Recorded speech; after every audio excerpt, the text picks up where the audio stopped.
आज आपको हमारे एमवीडी यूट्यूब चैनल में आपका स्वागत है। आज हम इस वीडियो में पढ़ने वाले हैं क्लास 10 का प्रश्नावली नंबर 1.1 का दूसरा सवाल। आइए जानें।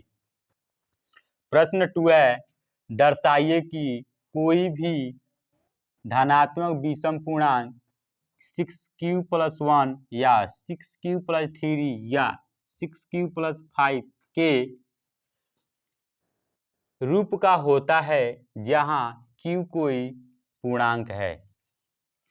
यानी कि हमको सिद्ध करना है इस प्रश्न में दर्शाइए कि, यानी कि दर्शाइए का मतलब होता है सिद्ध करना है 6q+1 6q+3 6q+5 एक हमारा कैसे विषम धनात्मक पूर्णांक है जहां q कोई पूर्णांक है।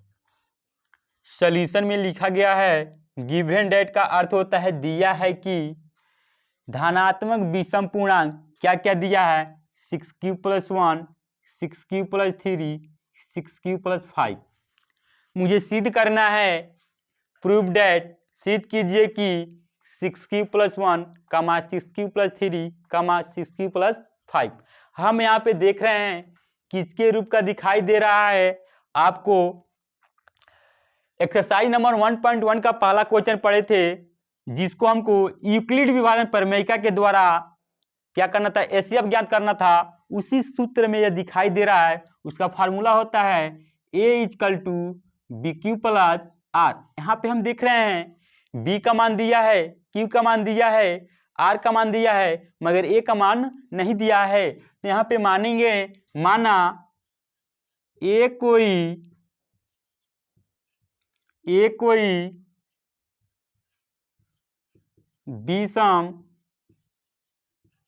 धनात्मक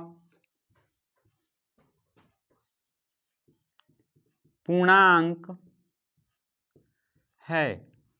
अब तुलना करें हम किससे, मान लिए कि ए तो मान लिए। अब हम तुलना करें, तीनों में देख रहे हैं कि हमारा इसमें भी 6 है, इसमें भी 6 है, इसमें भी 6 है। बी का मान क्या है 6 है। और तुलना करें क्यू का मान क्या है, तीनों में क्यू है। मगर आर का तुलना करें, आर का मान क्या है 1 3 और 5, यानी कि इसमें आर का मान क्या है हमारा भिन्न है। इसी से हमको लेकर सिद्ध करना है कि 6q+1 6q+3 6q+5 कैसे होता है। तो आइए देखें, यानी कि यहाँ पे हमारा ए कोई विषम धनात्मक पूर्णांक मान लिए और बी का मान क्या हो जाएगा हमारा यहाँ पे 6 और क्यू का मान क्या हो जाएगा हमारा Q और R का मान क्या हो जाएगा हमारा, क्या क्या होगा 1 3 और 5, 1 3 और 5 लिखे यहाँ पे OR का मतलब होता है अथवा, यानी कि 1 से छोटा और 5 से और 5 तक, यानी कि 1 से लेकर कहाँ तक 5 तक, इसके बीच में कौन कौन सा अंक छिपा है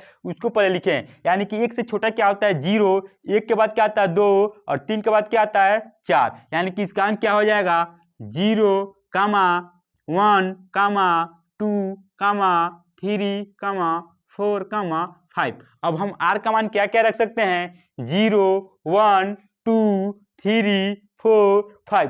तब पता चलेगा कौन इसमें विषम धनात्मक पूर्णांक है और कौन इसमें सम धनात्मक पूर्णांक है। हमको पता करना है धनात्मक विषम पूर्णांक। अगर में हम 1 रखें, 3 रखें, 5 रखें तो हमारा जस का तस आ जाएगा। और उसमें हम क्या क्या रख दें 0 रखें, 2 रखें और क्या रखें 4 रखें, तब हम पता कर सकते हैं कि कौन इसमें धनात्मक विषम पूर्णांक है, कौन इसमें सम विषम पूर्णांक है।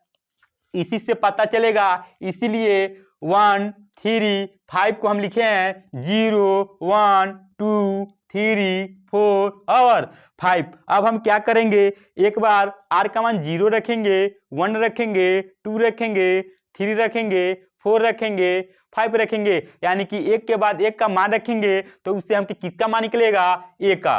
तो आइए देखें, लिखेंगे R इजकल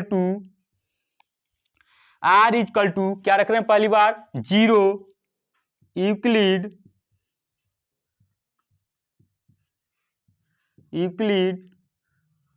विभाजन प्रमेयिका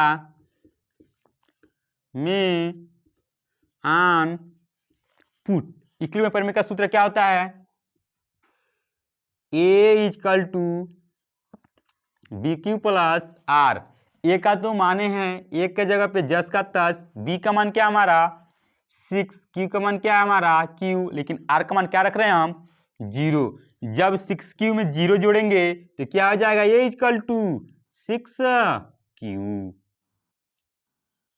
अभी हम बताए हैं कि एक बार आर का मान 0 रखेंगे, 1 रखेंगे, 2 रखेंगे, 3 रखेंगे और 4 रखेंगे। तो सबसे पहले क्या रखे हैं? 0 लिखेंगे। चूंकि आर इजकल टू 1 यूक्लिड विभाजन प्रमेयिका में आन पुट, हम क्या रख लिए? 0 रख लिए। उसके बाद क्या रखेंगे? 1। इक्विलिब्रियम का सूत्र क्या होता है? A is equal to B Q plus R. A का मान नहीं दिया, ज्ञात करना है, यानी कि ए का मान हमारा ए हो जाएगा, बी का मान क्या हो जाएगा 6 और क्यू का मान क्या हो जाएगा क्यू, और आर का मान क्या रख रहे हैं 1, यानी कि ए का मान क्या हो जाएगा 6 क्यू प्लस 1। इसको बॉक्स में कर दे रहे हैं कि पहचान में आएगा। दूसरा हो जाएगा चूंकि आर इजकल टू 1 रखे हैं 2 आन पुट। अब समझ जाएंगे आन पुट का मतलब होता है रखने पर। किस में रख रहे हैं? यूक्लिड विभाजन प्रमेयिका में। तो ए इजकल टू क्या हो जाएगा B Q plus R. A का मान जस का तस, बी का मान 6, क्यू का मान क्यू प्लस आर का मान 2। अब यहाँ पे क्या रखेंगे हम?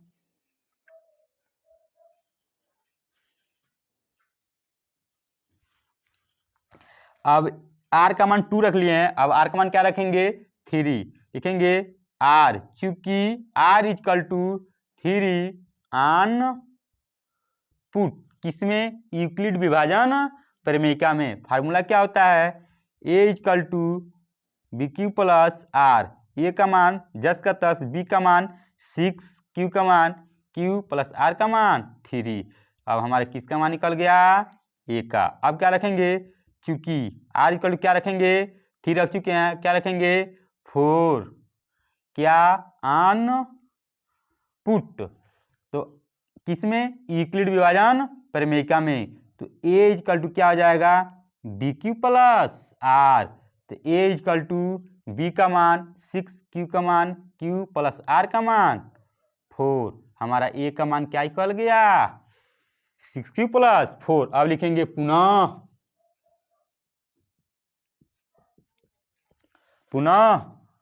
क्या हो जाएगा?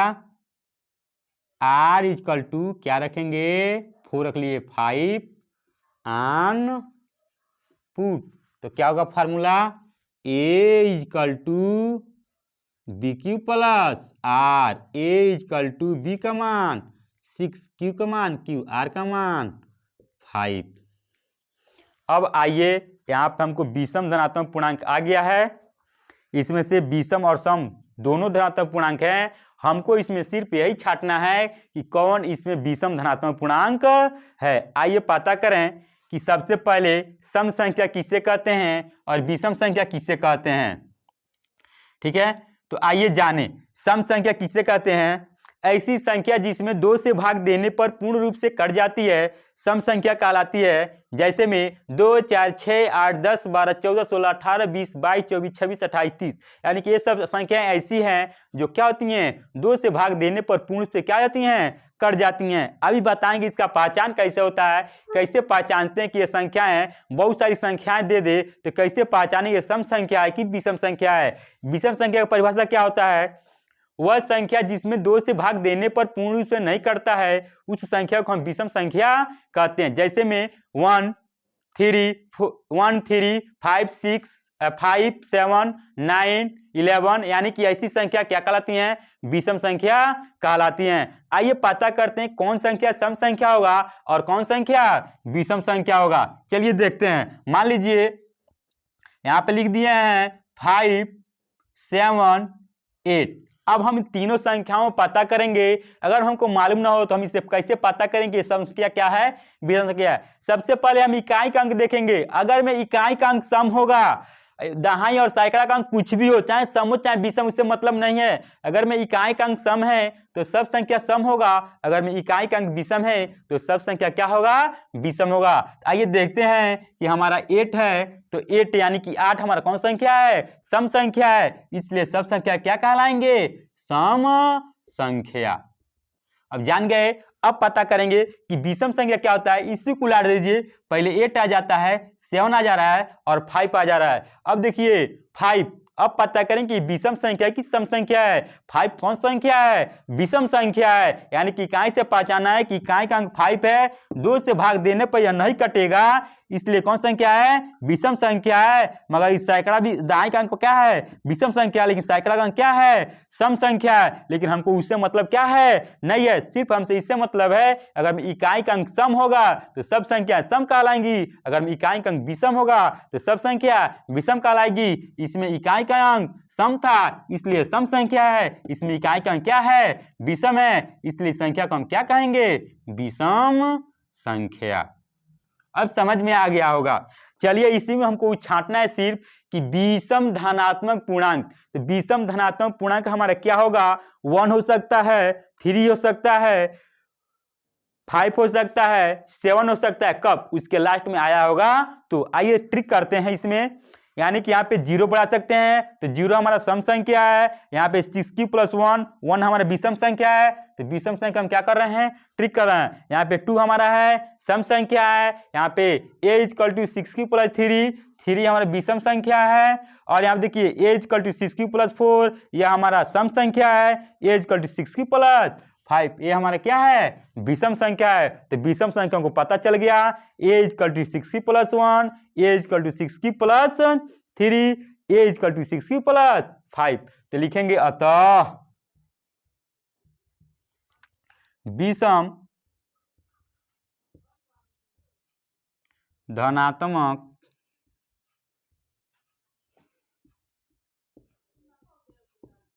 पूर्णांक, विषम धनात्मक पूर्णांक संख्या क्या क्या होगा, 6³ + 1, 6³ + 3 तथा 6³ + 5।